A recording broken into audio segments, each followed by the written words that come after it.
Good morning, and thanks for joining today's webinar on your customer experience survey mix. My name's Stephen Hampshire, and I'm one of the client managers at TLF Research. Today, we'll start with a quick introduction before moving on to look at the options you have available in terms of doing customer research. Those options include some choices which will give you brilliant actionable outcomes, and others which are better suited to deep strategic insights. An effective customer insight program is able to combine different techniques to get the best of both worlds. At the end, we'll finish with a quick summary and an opportunity for you to ask any questions. So please feel free to use the box on your toolbar to get in touch as I go through the webinar. First of all, a quick introduction. As I mentioned, I'm one of the client managers at TLF. We're a full-service customer insight agency, using the whole range of qualitative and quantitative research tools to help our clients understand, measure, and improve the customer experience. These are some of our clients. One of the things they all have in common is that customer insight is more than just a box-ticking exercise for them. They genuinely want to improve. It's very easy to run a customer survey if all you want is a score, but you have to work a bit harder if you want to get beyond that score to actionable outcomes or deep insights about how customers make decisions. Let's have a look at some of the tools we have at our disposal. Broadly speaking, we can divide the Insight Toolkit up along two dimensions. There's a dimension running from qualitative to quantitative, from research that helps you to understand people and bring them to life, down to research that lets you measure performance very robustly. Then there's another dimension running from research that's very tactically focused, looking at the detail of what happens at specific interactions, to more strategic research, which is interested in what drives customer decisions and behavior. Those two dimensions are associated with the tools we use, although nothing's set in stone. So we tend to see phone surveys used more in strategic insight, and web or IVR are more common for tactical insight. We'll look at some of the reasons later on. Strategic research should be high insight, and tactical research is normally high volume. When it comes to customer experience, it's particularly important to be clear about the distinction between tactical and strategic research. Let's think about an individual customer's relationship with a supplier. As time goes on, they have a whole load of interactions, a phone call here, a visit to a website there, perhaps an in-store transaction. Their ongoing attitude to the company or latent satisfaction will go up and down over time based on those interactions, but not in any direct or straightforward way. We know that more recent experiences are weighted more heavily and that more distinctive experiences, particularly bad ones, are weighted more heavily, but it's not a precise sum. And their decisions, their behavior, will also be influenced by things which have nothing to do with their own experiences, whether it's word of mouth or reputation, what they read in a paper, and so on. The crucial point is that it's latent satisfaction that affects our customers' behavior and decision making, not whatever experience just happens to have been most recent. That means that if you want to understand how your customers make decisions, what the key moments of truth are, and how your customers are likely to behave, then you need strategic insight. But what it won't give you is a clear blueprint for how to go about improving. Latent satisfaction is, by its nature, broad brush and vague, and that can be frustrating for the business if you're not clear about the purpose of the strategic survey. Tactical research is just the opposite. If you get the survey as close as possible to a specific event, you can get really good, concrete, actionable, and accurate information about how a customer felt at that point in time and what caused them to feel that way. That's great, but it's unlikely to tally exactly with what they say and do in 3 months' time.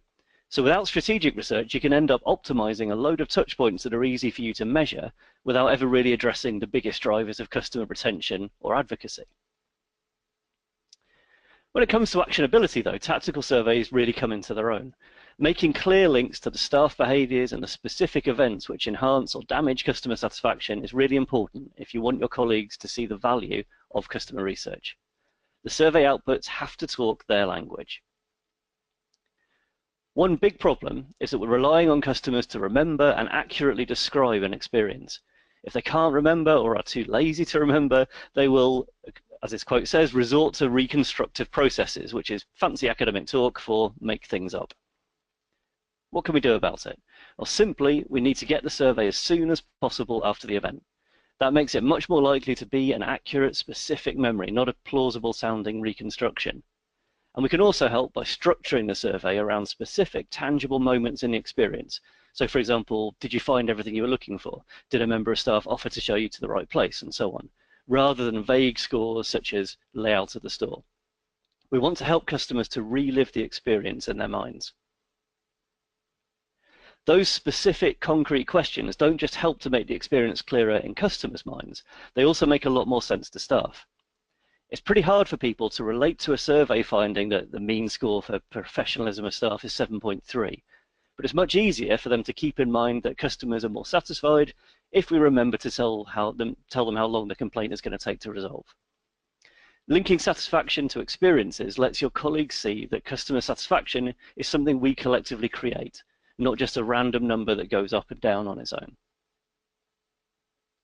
Similarly, showing them a score that is as closely linked to them personally as possible is a great way to give a sense of personal accountability around the customer experience. High-volume tactical surveys linked to rapid, granular reporting through an online portal, for example, turn customer insight into a performance management tool. Event-driven research is a great tool, as we've seen, but it can also be a trap. By definition, surveys are triggered by events we know about. When a customer joins or buys or phones us or we phone them and so on, we tend to focus on the things which are very definite because that makes it easy for us to trigger a survey to the right people, a purchase, say, or a phone call. What if seeing a billboard ad is an interesting moment of truth? How could we capture customers after that event? It's important to be aware of the fact that the events which are easy to measure are not the only events that matter. And we may learn from strategic research that there are other events which are important from the customer's point of view. So a quick checklist. Good tactical research works hard to include key events, takes place soon after the event, uses concrete questions wherever possible, helps customers to relive the experience in their minds, and links to specific people, processes, and behaviors at the front line within your business. So we've already seen that strategic research is important because it can help us to pick up on any key events in the customer experience that are not obvious to us. What else does it offer? One important point to be aware of is that customers at this level often find it very hard to be precise. They know how they feel, but they don't really know why. As Jeremy Bullmore points out, we build our image of a company from a mishmash of personal experiences, things we half remember reading in a paper, and what our friends tell us. That can be enormously frustrating, but it's that image that ultimately determines whether or not we buy from you next time. So you need to get a handle on it. With tactical research, there are actually very few decisions to be made when it comes to defining who we want to speak to. Although have a think about whether you're biasing your findings by only speaking to people who successfully complete an event.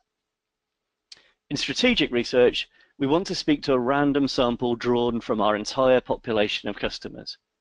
I won't go into the ins and outs of that today, but I do think it's important that you consider the impact that the decisions you make have on the conclusions you're able to draw.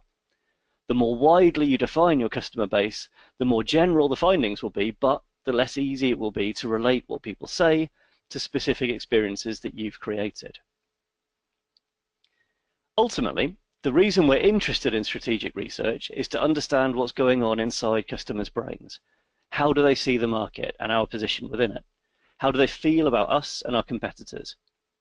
It's useful to think in terms of rational competitive positioning, and Bradley Gale's relative perceived value map is a great way to approach that rational price versus quality trade-off.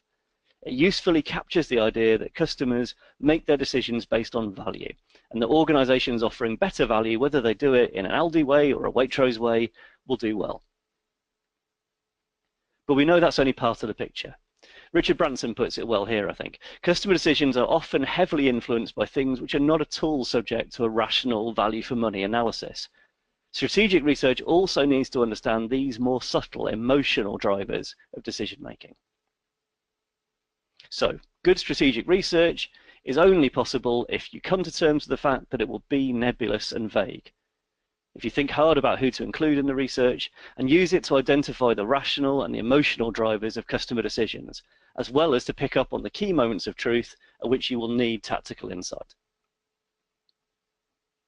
Hopefully I've convinced you of the importance of both strategic and tactical research, and you may be wondering how best to combine the two. If we look at the customer experience landscape, I think we can broadly describe 4 types of survey. There are high volume, low insight tactical surveys which allow you to measure performance at particular events. These tend to be short and simple, highly automated text, web, or IVR surveys, and they're great for performance management. You can also use event-driven research in a much more in-depth way, using telephone interviews or qualitative techniques such as focus groups and vox pops to understand in great detail the things which shape how that experience feels to a customer. And that kind of research is great for service design. A strategic survey will allow you to understand what the key moments of truth are and what the rational and emotional drivers of customer decisions are. This is the ultimate long-term health indicator for a customer-led business. But finally, and sadly most commonly, you get high volume, low insight relationship surveys. These are a bad compromise. Middleweight surveys which are too detailed for customers to accurately answer, but too vague for the organization to do much with. Neither actionable nor insightful, it's no wonder that organizations stuck with these question the value of customer insight. They're nothing more than a tick box exercise, and they should be consigned to the bin. So thank you very much for coming along to the webinar today. I think we've got time for a question or two, Charlotte, if we have any. No? Okay, well, that seems like a good point to end. By all means, get in touch afterwards if you do have any other questions. You can find me on Twitter @shampshire or email me on stephenhampshire@leadershipfactor.com. Thanks again.